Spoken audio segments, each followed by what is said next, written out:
ఢిల్లీలో కాలుష్య నియంత్రణకు కీలక నిర్ణయాలు ప్రకటించారు. నెలాఖరు నుంచి 15 ఏళ్లు దాటిన వాహనాలకు పెట్రోల్ పై బ్యాన్ ప్రకటించారు.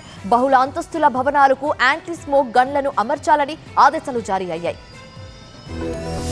ఢిల్లీలో కాలుష్యాన్ని నియంత్రించేందుకు బీజేపీ ప్రభుత్వం కీలక నిర్ణయాలు తీసుకుంది. మార్చి 31 నుంచి ఢిల్లీలో 15 ఏళ్లు దాటిన వాహనాలకు పెట్రోల్ బంకుల్లో ఇంధనం పోయకుండా బ్యాన్ విధించారు. 15 ఏళ్లు పైబడ్డ వాహనాల్ని గుర్తించేందుకు పెట్రోల్ బంకుల దగ్గర గ్యాడ్జెట్లు ఏర్పాటు చేస్తారు. ఈ ఆంక్షలకు సంబంధించి పెట్రోలియం శాఖకు సమాచారం ఇచ్చినట్లు ఢిల్లీ పర్యావరణ శాఖ మంత్రి మంజిందర్ సింగ్ సిర్సా వెల్లడించారు. పర్యావరణాన్ని కాపాడడానికి మరిన్ని కీలక నిర్ణయాలు తీసుకున్నారు. ఎత్తైన భవనాలు, హోటళ్లు, వాణిజ్య సముదాయాల్లో తప్పకుండా యాంటీ స్మోక్ గన్లు అమర్చాలని ఆదేశించారు.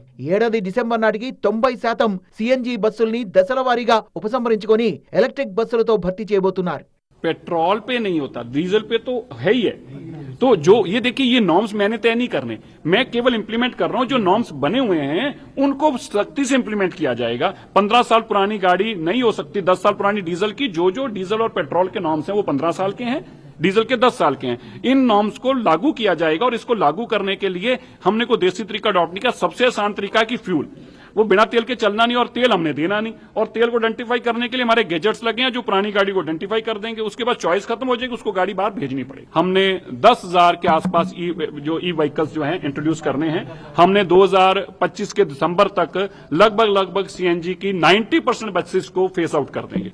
ఢిల్లీలో కాలుష్యం తీవ్రత రోజురోజుకు పెరుగుతోంది. వాయు కాలుష్యాన్ని తగ్గించడానికి కేంద్ర రాష్ట్ర ప్రభుత్వాలు శాశ్వత చర్యలపై దృష్టి సారించడం లేదన్న విమర్శలున్నాయి. స్వచ్ఛమైన గాలి లేకపోవడంతో జనం నానా అవస్థలు పడుతున్నారు. కొన్నిసార్లు అయితే విద్యా సంస్థల్ని మూసివేయాల్సి వస్తోంది. ఢిల్లీ అసెంబ్లీ ఎన్నికల ప్రచారంలో కాలుష్యమే ప్రధాన అజెండాగా బీజేపీ ప్రజల్లోకి వెళ్లింది. కొత్త ప్రభుత్వం కేంద్రం తీసుకువచ్చిన తుక్కు విధానాన్ని కూడా సమర్థవంతంగా అమలు చేస్తామని ప్రకటించింది. మరోవైపు మహిళా దినోత్సవం మార్చి 8వ తేదీ నుంచి ఢిల్లీలో మహిళా సమ్మాన్ యోజన ప్రారంభించే అవకాశాలున్నాయి. ప్రతి మహిళకు ఈ స్కీమ్ కింద నెలకు 2,500 రూపాయల సాయం అందిస్తారు.